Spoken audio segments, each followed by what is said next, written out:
What's happening, guys? Sam Adams here, and welcome to a brand new episode of The Drop, the weekly show where I let you know the hottest games coming out across the PlayStation 4, the Xbox One, the Switch, the PC, whatever they might be coming out on. We will talk about them all right here. This week, we have a pretty big release for the summer with Wolfenstein Youngblood, along with a VR game from the same franchise, and some other games worth mentioning as well. So without further ado, let's go ahead and dive into this week's top video game releases. First off, we have Wolfenstein Youngblood coming out on the PS4, the Xbox One, the Switch, and the PC.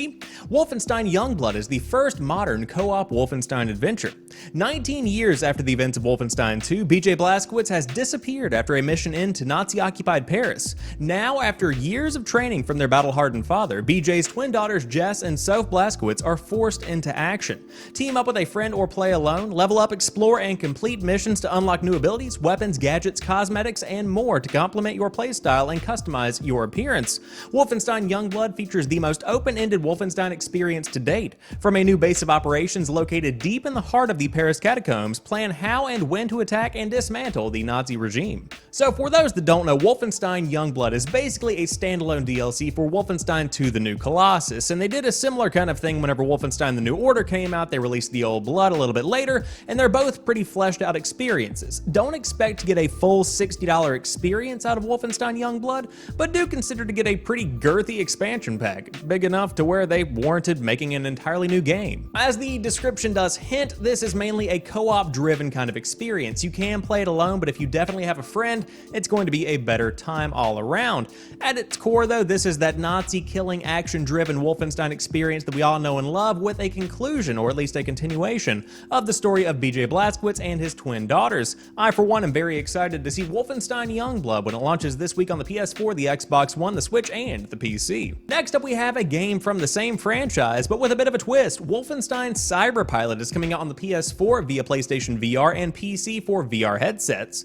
Wolfenstein Cyberpilot brings virtual reality to the revolution against the Nazis. Paris, 1980. You are the best hacker in town. Your mission: aid the French resistance by taking control of powerful Nazi war machines. Ram, gun down, and burn your way through the city of love, leaving dead Nazis in your wake. Saddle up, Cyberpilot. You're one of us now. One of my favorite gameplay experiences to see in VR is the mech experience, and I think that's what we're going to be getting here with Wolfenstein Cyberpilot. Of course, as the description does hint, you have these giant Nazi war machines that you are essentially taking control of through your VR headset, whether it be on PlayStation 4 via PSVR or an alternative on the PC. But as a side project that's releasing alongside Wolfenstein Youngblood, I think it's a fantastic idea. I definitely don't think it's going to be the same kind of fleshed out experience you get from something like an entire game or even a standalone DLC, but for those that are early adopters of virtual reality hardware, this is going to be a fantastic experience for you to get in on. So if you do want to pick up Wolfenstein Cyberpilot, it's coming out this week on the PS4 via PlayStation VR and PCs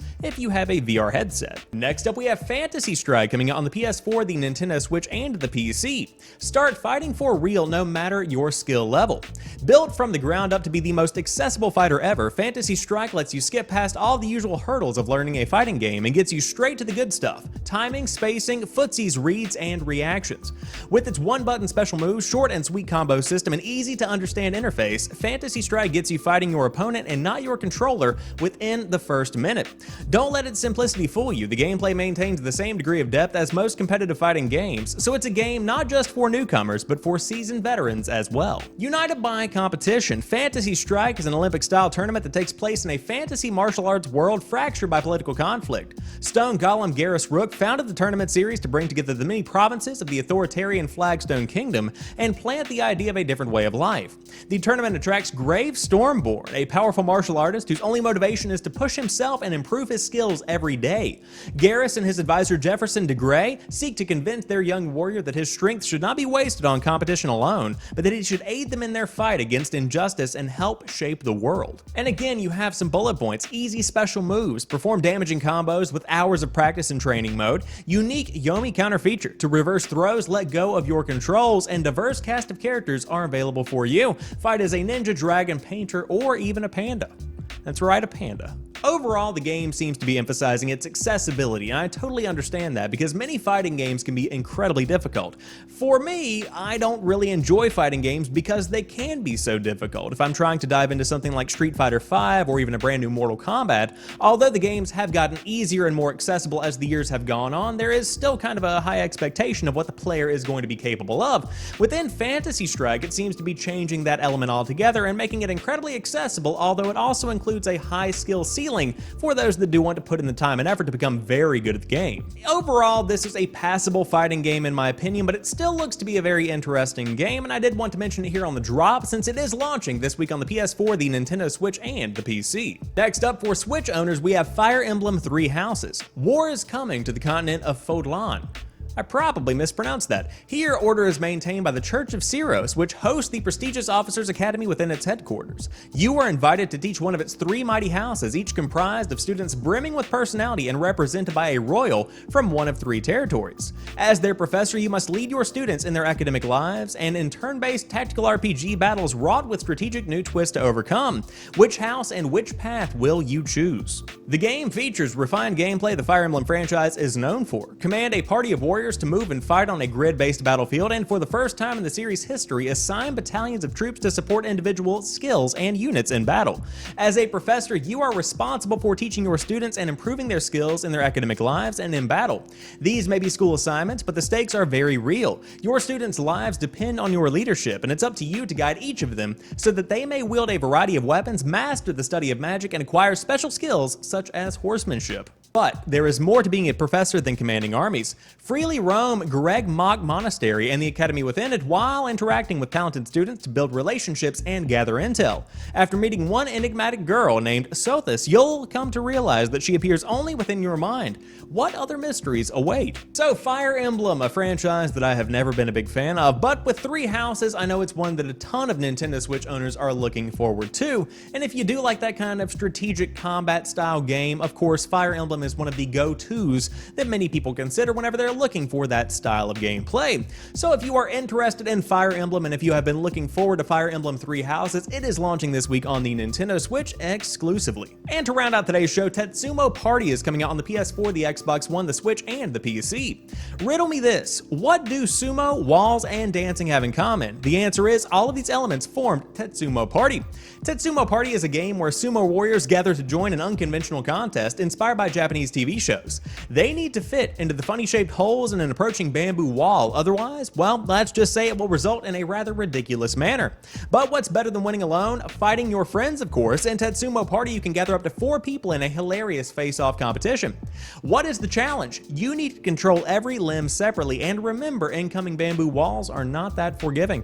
Little distractions will happen, such as a waiter bringing you food and refreshments, and you can stretch out your hand for them, but watch out for the incoming wall. The game features single player as well as cooperative and versus local multiplayer modes, and of course, new characters to unlock as well. So this is basically Hole in the Wall the game, and for those that don't remember Hole in the Wall, it was basically a game show where a hole was cut into a wall, and it was a very strange shape, and whoever was standing on a platform, whether it be one person or multiple people, would have to form their body to fit the hole, and that's basically the premise of the entire game.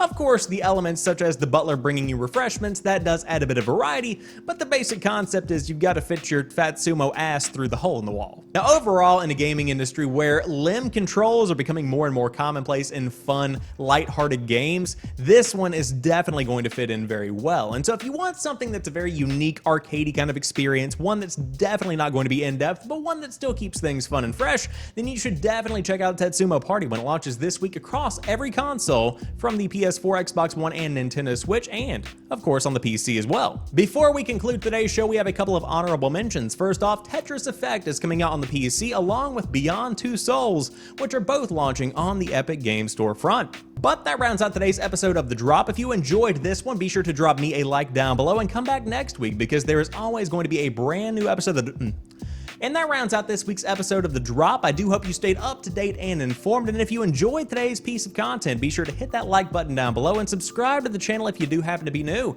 I upload new stuff throughout the week. There's a podcast 5 days a week, tons of content rolling out for you to enjoy. But until next time, you guys have a fantastic rest of the week. I will talk to you soon, and peace.